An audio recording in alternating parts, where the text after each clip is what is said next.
Welcome to this deep dive.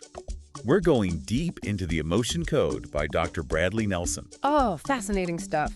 It is. And today we're going to be exploring trapped emotions, as Dr. Nelson calls them. Yeah. Basically, these are negative energies that might be stuck in your body from past experiences, and we're going to see how they could be impacting your well-being. You know, we often think of emotions as like these fleeting things that come and go. Yeah. But what Dr. Nelson suggests is that they can actually become trapped in the body, almost like a virus.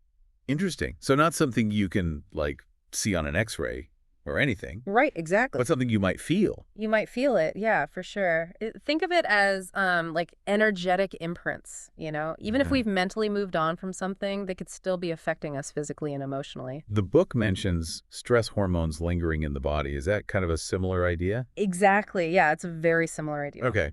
And now Dr. Nelson is a chiropractor, right? He is. So while this book is, super intriguing, I think we should add the standard disclaimer. Of course, yeah. This is not a replacement for medical advice from a qualified professional. Absolutely. Always consult with your doctor. Yeah. Always a good idea. Right. Now, the book is full of stories about how these trapped emotions played a role in people's lives. It is, yeah. Like Neil, the teacher who held on to resentment towards his principal. And he actually used the emotion code techniques to address those feelings. What happened there? Well, Neil's story is a great example of how a trapped emotion can manifest. You know, he left the school, but that resentment lingered. Right. It affected his sleep. It even started affecting his blood pressure. Wow. And it wasn't until he acknowledged and released that trapped energy that he found relief. So it's not about, like, erasing memories or anything. Yeah. It's about addressing the energy that those memories might be carrying. Exactly. Recognizing that our bodies might hold on to things longer than our minds do. And it's not just in our heads. The book says trapped emotions can show up physically, too. They can, yeah. Like Jim, who had chronic knee pain. Or Mark, who was having trouble hitting those high notes when he sings. It's so interesting. The emotion code suggests that these trapped emotions might act like this unseen force influencing everything, from self-sabotage to physical discomfort. And, this is where it gets really interesting for me. We don't just accumulate trapped emotions from our own experiences. Right. The book claims we can actually inherit them from our parents. Whoa, really? Is there any, scientific basis for that? Well, we know we can inherit physical traits. Right. So it's interesting to consider whether emotional patterns or predispositions can be passed down too. And Dr. Nelson shares his own experience with this. He talks about inheriting this feeling of hopelessness, which he later traced back generations in his family. Okay, so maybe we're carrying more than just our own baggage, so to speak. Maybe so, yeah. But if we can't see these trapped emotions, how do we even know they're there? That's where muscle testing comes in. Muscle testing. Yeah. The emotion code uses muscle testing as a way for the body to communicate what's going on beneath the surface, Wait, so you're saying our muscles can, talk to us? In a way, yes. The book describes it as like a way for our subconscious to communicate through muscle strength or weakness. Interesting. Imagine asking a yes or no question about a potential trapped emotion, and your body responds with a subtle change in muscle tension, giving you the answer. That's pretty wild. What's an example of how this works in practice? So one technique is called the sway test. You stand with your feet together and you focus on a specific thought. The book uses unconditional love and war as examples. Okay. And depending on the energy of that concept, your body might sway forward or backward. Okay. I gotta admit, I'm a little skeptical. This sounds a little far out there. Well, skepticism is healthy, but consider this. Right. We can't see electricity. Right. But we know it's real because we can experience the effects, Right. Maybe trapped emotions are kind of a similar concept. Okay. An invisible force that can have a very real impact. So how do we go from muscle testing to actually releasing these trapped emotions? Well, the emotion code delves into this idea that everything is energy. Okay. And we can't see it, but it's there, vibrating at different frequencies. And just like we can clear a physical blockage, we can potentially clear an energetic one. So by releasing those trapped emotions, we're essentially bringing our energy back into balance. Exactly. We'll talk more about how to do that in a bit. But first, we need to understand this idea of the heart wall. Ooh, the heart wall. A concept that really blew my mind when I first read about it. That's where we're headed next. Get ready. This is where things get really personal. Okay, the heart wall. What is it? So imagine, when you experience emotional pain, your subconscious wants to protect you from further hurt, right? Yeah. So it starts building this energetic wall around your heart, Okay. made up of these trapped emotions. So basically, it's like shielding yourself from heartbreak. Yeah, exactly. But wouldn't that also block out, like, the good stuff, like love and joy and connection? Yeah, that's the catch. While a heart wall might protect us from pain, it can also lead to feeling emotionally numb or disconnected. And Dr. Nelson's wife, Jean, she even had a dream about a wall around her heart. Yeah. Which, turned out to be a real thing. Jean's story really shows how these heart walls can operate on this, subconscious level. Right. We might not even realize they're there until we start peeling back the layers. So how do we know if we have a heart wall? Well, that's where we go back to muscle testing. Muscle testing again. By asking specific questions related to the heart wall, you can get a sense of whether or not those energetic blocks are present. And the book says that releasing a heart wall can lead to, deeper connections and even physical healing. It can, yeah. There's a story about a woman named Joanne whose heart wall was so thick it took, a major life change to finally break it down.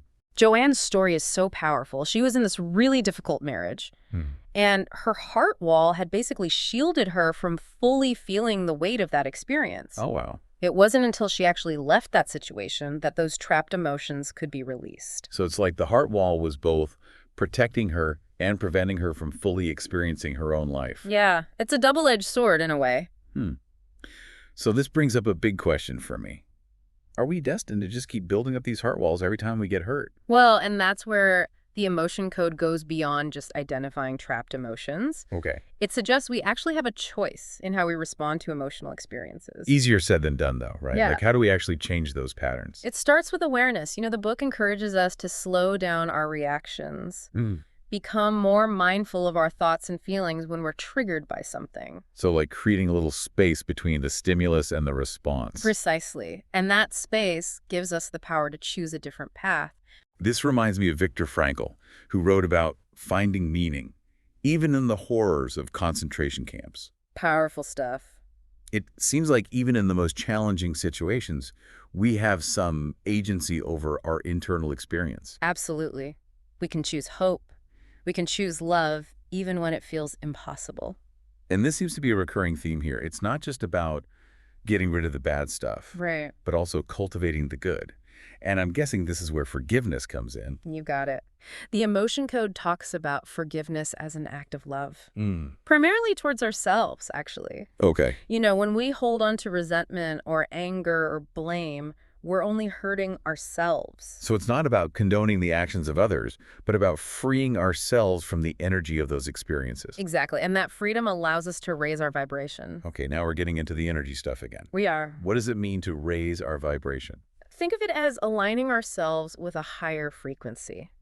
Love, joy, gratitude. When we operate from that state, we're less likely to be weighed down by, fear or anger or resentment. So it's about a fundamental shift in how we relate to the world and ourselves. It really is. And the emotion code highlights the importance of prayer and intention in this process. All right. It's about connecting to something bigger than ourselves, Yeah. tapping into a source of strength and wisdom. It sounds like a beautiful idea. Yeah. But it also seems like a lot of work to, maintain that high vibration. It's definitely a journey, but the potential rewards are huge. Yeah. When we release those trapped emotions, we create space for something new to emerge.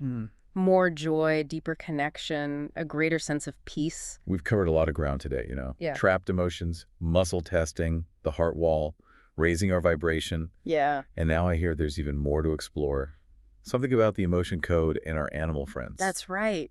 Get ready to dive into the emotional lives of animals. It's pretty amazing stuff. So we've been talking about how these trapped emotions might be affecting us humans. Right.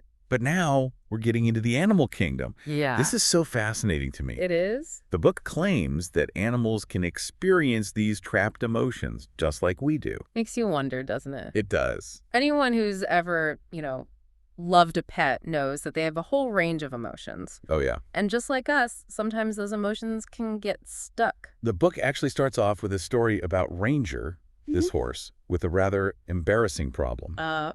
He couldn't stop peeing. Oh, no. And turns out it wasn't a physical issue. Rude. It was a trapped emotion. Wow, that's amazing. It's easy to think, are we just projecting human feelings onto animals?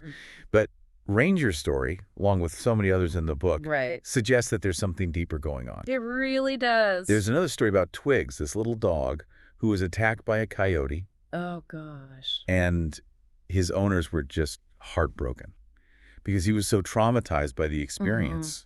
Twig's story really highlights how these trapped emotions can be so subtle. Yeah. He wasn't physically injured, but he was emotionally just shut down, constantly shaking, afraid. And you would think the trapped emotion would be fear. Right.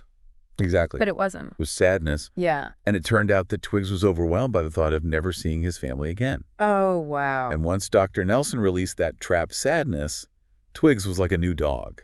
Amazing. It makes you realize that animals process emotions in their own way. Yeah. But the good news is the emotion code techniques, including muscle testing, can be used on animals too. That's right, yeah. We can't exactly ask a dog how they're feeling. Right. But we can use surrogate muscle testing. Yeah. It's like tapping into their subconscious to find out what's going on. That's incredible. It's incredible to think that we might be able to help our animal companions heal from past traumas and live happier lives. What a gift. It opens up this whole new level of understanding and compassion for the animals in our lives. Well, this has been a wild ride. It has. Trapped emotions, muscle testing, the heart wall, and now this whole new world of animal emotions. It's a lot, but it's fascinating. It is. And, the real question is, what are you going to do with this information? That's a great point. Yeah. This isn't just about learning new concepts. Right. It's about applying them to our lives. Absolutely. And maybe even to the lives of our furry friends. If our bodies, both human and animal, can store emotional energy so profoundly. Yeah. Just imagine the possibilities if we learn to really understand and work with this energy. That's a question worth pondering. It is. Thanks for joining us on this deep dive into the emotion code. Absolutely. It's been a pleasure. Until next time, keep exploring, keep questioning, and keep those energy fields clear.